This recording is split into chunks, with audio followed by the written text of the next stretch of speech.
জানিয়ে দিব এই মুহূর্তে আমাদের হাতে থাকা গুরুত্বপূর্ণ আপডেট সংবাদের শিরোনাম। শুরুতেই থাকছে মাদারীপুরে বিএনপি নেতাকর্মীদের উপর আওয়ামী লীগের হামলা।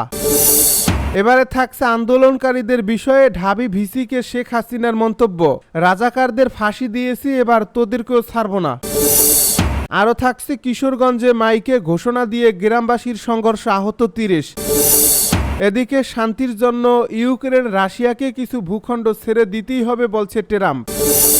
সব শেষে জানিয়ে দিব সিলেটে পাথর লুটে অভিযুক্ত বিএনপি নেতার সব পথ স্থগিত। এতক্ষণ শুনছিলেন হাতে থাকা গুরুত্বপূর্ণ আপডেট সংবাদের শিরোনাম, এবারে বিস্তারিত। তবে তার আগে অনুরোধ রইল ভিডিওটিতে একটি লাইক এবং কমেন্ট করে জানিয়ে দিন ভিডিও সম্পর্কে আপনার মূল্যবান মতামত। আরও জানিয়ে দিন ভিডিওটি কোথা থেকে দেখছেন বা কোন জেলা থেকে দেখছেন। মাদারীপুরে বিএনপি নেতাকর্মীদের উপর আওয়ামী লীগের হামলা।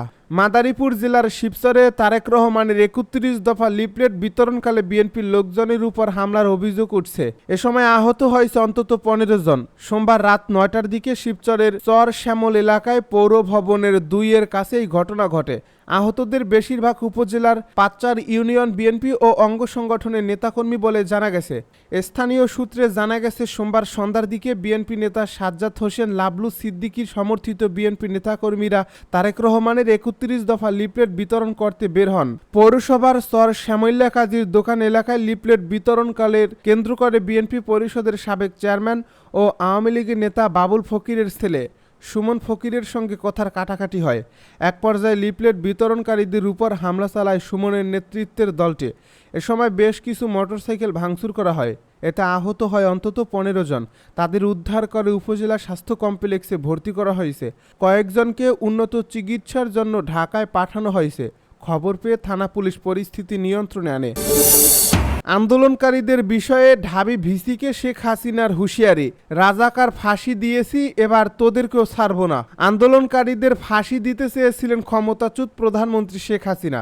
এ বিষয়টি আন্তর্জাতিক অপরাধ ট্রাইব্যুনালে তুলে ধরেছেন চিফ প্রসিকিউটর মোহাম্মদ তাজুল ইসলাম। তার ওই বক্তব্যের সপক্ষে শেখ হাসিনার সঙ্গে ঢাকা বিশ্ববিদ্যালয়ের সাবেক উপাচার্য ও এস.এম. মাকসুদুর কামালের টেলিফোনে কথোপকথন তুলে ধরেন। সোমবার ট্রাইব্যুনালে সানখারপুল গণহত্যা মামলায় সূচনা বক্তব্যে চিফ প্রসিকিউটর মোহাম্মদ তাজুল ইসলাম শেখ হাসিনা ও ঢাবির সাবেক ভিসির ফোনালাপ তুলে ধরেন।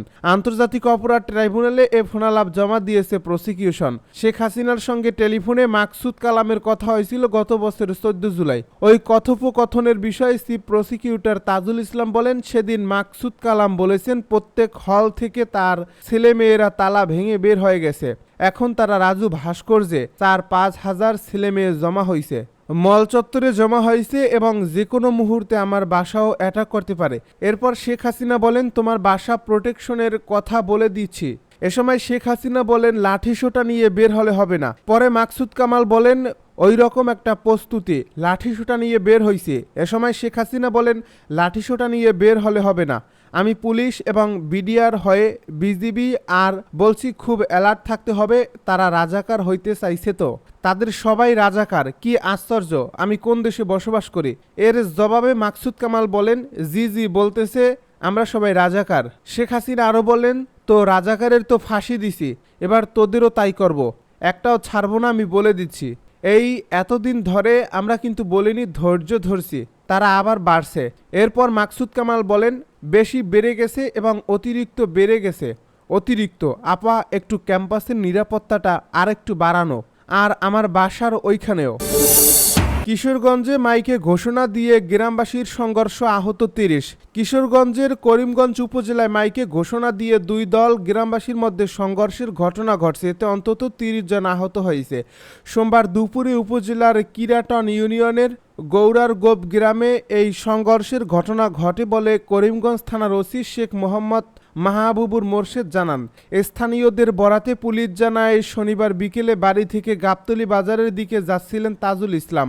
এই সময় বিপরীত দিক থেকে মোটরসাইকেলে আসছিলেন মাসুদ মিয়া নামে আরেক যুবক। মাসুদের চলন্ত মোটরসাইকেল থেকে কাদা ছিটকে পড়ে তাজুলের উপর। এ সময় তাজুল তাকে ধীরে যেতে বললে এতেই ক্ষিপ্ত হয়ে তাজুলকে মারধর করেন মাসুদ। এতে উভয় পক্ষের এই মধ্যে উত্তেজনার সৃষ্টি হয়।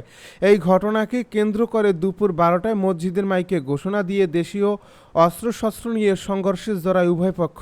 এতে উভয় পক্ষের অন্তত 30 জন আহত হয়েছেন। তারা বিভিন্ন হাসপাতালে চিকিৎসা নিচ্ছেন। খবর পেয়ে পুলিশ ও সেনাবাহিনী গিয়ে পরিস্থিতি নিয়ন্ত্রণে আনে।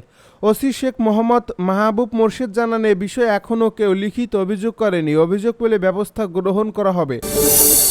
শান্তির জন্য হলেও ইউক্রেন রাশিয়াকে কিছু ভূখণ্ড ছেড়ে দিতেই হবে বলছে ট্রাম্প। মার্কিন প্রেসিডেন্ট ডোনাল্ড ট্রাম্প বলেছেন, যুদ্ধ থামাতে ইউক্রেন ও রাশিয়াকে একে অপরের কাছে কিছু ভূখণ্ড ছেড়ে দিতেই হবে। সোমবার হোয়াইট হাউসে সংবাদ সম্মেলনে ডোনাল্ড ট্রাম্প এই কথা জানান। আলাস্কায় রাশিয়ার প্রেসিডেন্ট ভ্লাদিমির পুতিনের সঙ্গে বৈঠকে এই বিষয় মূলত আলোচনা হবে। বৈঠকের লক্ষ্য হবে একটি সম্ভাব্য চুক্তির দিকে অগ্রসর হওয়া। ডোনাল্ড ট্রাম্পের এই ভাষায়, আমি পুতিনকে বলবো এই যুদ্ধ শেষ করতেই হবে, আপনাকে এটি করতেই হবে। তিনি দাবি করেন মাত্র 2 মিনিটের আলোচনাতেই বুঝে ফেলতে পারবেন পুতিন কোনো চুক্তিতে আগ্রহী কিনা। মার্কিনের প্রেসিডেন্ট আরও জানান, ভবিষ্যতে ইউক্রেনের প্রেসিডেন্ট ভ্লাদিমির জেলেনস্কিকে নিয়ে ত্রিপক্ষীয় বৈঠক হতে পারে। পুতিনের সঙ্গে বৈঠকের পর তিনি ইউরোপীয় নেতাদের সঙ্গেও কথা বলবেন, যার উদ্দেশ্য রক্তক্ষয়ী যুদ্ধ দ্রুত থামানো। ডোনাল্ড ট্রাম্পের আগেও যুদ্ধবিরতির জন্য ভূখণ্ড বিনিময়ের প্রস্তাব দিয়েছিলেন, যা রাশিয়া ও ইউক্রেন উভয়ই প্রত্যাখ্যান করছে। ইউরোপীয় দেশগুলোর আশঙ্কা রাশিয়াকে বড় ধরনের ছাড় দিলে ভবিষ্যতে পশ্চিমা বিশ্বের নিরাপত্তা হুমকির মুখে পড়তে পারে। 2022 সালের ফেব্রুয়ারিতে শুরু হওয়া ইউক্রেন যুদ্ধ দ্বিতীয় বিশ্বযুদ্ধ পরবর্তী ইউরোপের সবচেয়ে প্রাণঘাতী সংঘাত। বর্তমানে রাশিয়া ইউক্রেনের প্রায় 1/5 ভূখণ্ড দখল করে রেখেছে। অন্যদিকে ইউক্রেনের দখলে রুশ ভূখণ্ড নেই বললেই চলে। ডোনাল্ড ট্রাম্প বলেন, কিছু ভূমি অদলবদল হবে। রাশিয়া গুরুত্বপূর্ণ কিছু অঞ্চল দখল করে রেখেছে। আমরা চেষ্টা করব কিছু অংশ ফেরত আনতে। সিলেটে পাথর লুটে অভিযুক্ত বিএনপি নেতার সব পথ স্থগিত। চাঁদাবাজি, দখলবাজি সহ দলীয় নীতি ও আদর্শ বিরোধী কর্মকাণ্ডে জড়িত থাকার সুনির্দিষ্ট অভিযোগে সিলেটের কোম্পানীগঞ্জ উপজেলা বিএনপির সভাপতি শাহাবুদ্দিনের সব পদ স্থগিত করা হয়েছে। তার স্থলে উপজেলা বিএনপির সহ সভাপতি হাজী আব্দুল মান্নানকে ভারপ্রাপ্ত সভাপতি হিসেবে মনোনীত করা হয়েছে। পরবর্তী নির্দেশ না দেওয়া পর্যন্ত এ সিদ্ধান্ত কার্যকর থাকবে। সোমবার রাতে বিএনপির জ্যেষ্ঠ যুগ্ম মহাসচিব রুহুল কবির রিজভীর সই করা এক বিজ্ঞপ্তিতে এই তথ্য জানানো হয়। জানা গেছে, আদালতের নিষেধাজ্ঞায় পাথর উত্তোলন বন্ধ থাকার পরও পট পরিবর্তনের সুযোগে শাহ ভোলাগঞ্জের আরেফিন টিলা ও রোপওয়ে বাংকার থেকে প্রভাবশালী ব্যক্তিরা পাথর উত্তোলন করেছেন। এর নেপথ্যে নাম আসে পদ স্থগিত হওয়া অনেক নেতার। তারেক রহমানের জন্য ঢাকায় ভাড়া বাসা খোঁজা হচ্ছে, জানাল আব্দুস সালাম। বিএনপির ভারপ্রাপ্ত চেয়ারম্যান তারেক রহমানের জন্য ঢাকায় ভাড়া বাসা খোঁজা হচ্ছে বলে জানিয়েছে দলটির চেয়ারপারসনের উপদেষ্টা আব্দুস সালাম। রোববার নগরের পাঠানপাড়া এলাকায় কেন্দ্রীয় ঈদগাহের পাশের সড়কে রাজশাহী মহানগর বিএনপির দ্বিবার্ষিক সম্মেলনে বিশেষ অতিথির বক্তব্যে তিনি কথা বলেন। তিনি আরও বলেন, শহীদ জিয়ার এই বাংলাদেশে তিনি মারা যাওয়ার আগে কোনো বাড়ি ছিল না, গাড়ি ছিল না, ব্যাংক ব্যালেন্স ছিল না। তেমনি আমরা গর্ব করে বলতে পারি, আমাদের নেতা তারেক রহমান ঢাকা শহরে কোনো বাড়ি নেই, কোনো গাড়ি নাই, কোনো ব্যাংক ব্যালেন্স নেই। উনি দেশে আসবেন, কোথায় থাকবেন সেটার জন্য তিনি বাড়ি খুঁজছেন, ভাড়া বাড়ি খুঁজছেন। বিএনপি নেতা আব্দুল সালাম আরও বলেন যে, স্বৈরাচারী আওয়ামী লীগ সব কিছু দখল করে নিয়েছিল। আমাদের নেতার এক নির্দেশে সারা দেশ ঠান্ডা হয়ে গিয়েছিল। তা না হলে যে আগুন আমাদের বুকে জ্বলছিল, সেই আগুন দিয়ে সারা বাংলাদেশের আওয়ামী লীগের বাড়িঘর আগুনে জ্বলজ্বল করে জ্বলে উঠত। কিন্তু আমাদের নেতা প্রমাণ করেছেন তিনি দলের নেতা নন, শুধু তিনি দেশের নেতা।